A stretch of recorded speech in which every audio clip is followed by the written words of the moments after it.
Just a tragedy, isn't it? It's just a tragedy. She died so young. She really did, but it's great she was able to produce such brilliant ads during her lifetime. Yeah, I've been thinking actually, chewing gum ads really show a lot about our culture.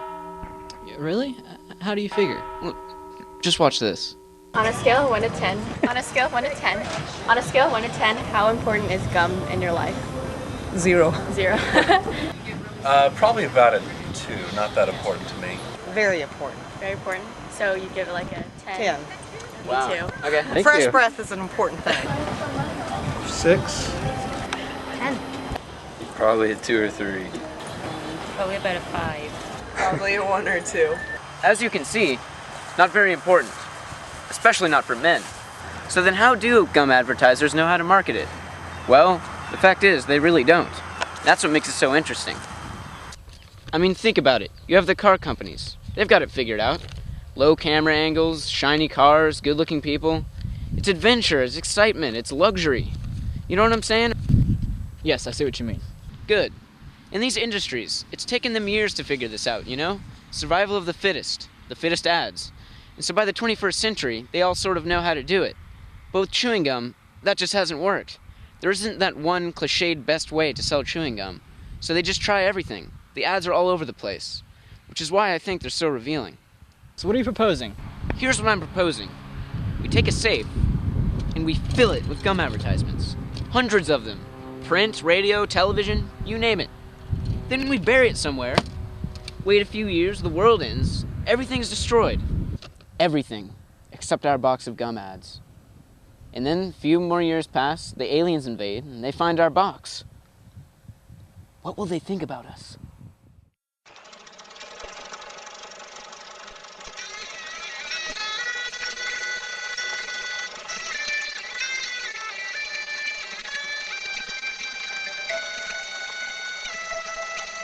During the alien craze that followed the discovery of the Mentroid race, the Wakanda Republic funded a massive exploration project to map the known universe and discover all of its intelligent life. When the explorers arrived on planet Earth, it was entirely scorched by a recent solar explosion. But remarkably, an intact container was found, full of important cultural artifacts of a destroyed civilization. From these artifacts, we've been able to gain an unprecedented understanding of an extinct, semi-intelligent alien race. We call them the Chewers. They were highly developed multicellular eukaryotes. Their bodies were covered with skin and, in certain places, hair. On average, they were about 1.75 meters long and stood erect on 2 legs. Chewers perceived 5 of the 6 basic senses and communicated through vocal language. I said it was a strike, so why don't you take a hike? I don't want no strike. The Chewer's name comes from an important cultural ritual where the species used these teeth to chew, but not digest, a naturally occurring substance they called gum. Gum chewing had many uses and served an essential role in nearly every aspect of a chewer's life, forming the backbone for the chewer's culture and economy. As a species, chewers are most notable for being equally split into 2 interacting groups, or genders, the males and the females. Some of this divide was biological. Males were slightly taller, more muscular, less curvy, and had deeper voices than the females. Some scientists suspect the chewers might have had other biological gender differences that they kept hidden beneath their decorative leg coverings. However, the 2 genders' social distinctions were far more important. Males and females groomed their head hair differently, wore different styles of decorative body coverings, and even maintained different postures. A major goal in a chewer's life was to impress and attract chewers of the opposite gender. There were, of course, rare exceptions to this tendency. In general, it was the male's job to search and approach, and the female's job to attract and accept, not the other way around. Once the chewers found a mate, or 2, they would stand very close and press their mouths together. They called this a kiss. In order for mouth kissing to be effective, at least one chewer must be chewing a special type of mating gum. To chew mating gum was a sign of fertility, and the distinctive, cool scent it added to a chewer's breath was highly arousing. Popular varieties of mating gum included Dentine Ice, Eclipse, Excel, Orbit. The most potent mating gum was the double mint.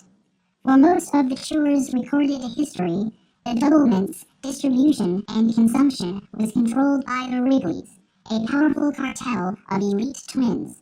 When a pair of Wrigley twins bestowed an ordinary chewer with a double mint, they were granting that chewer extraordinary social, financial, political, and sexual benefits.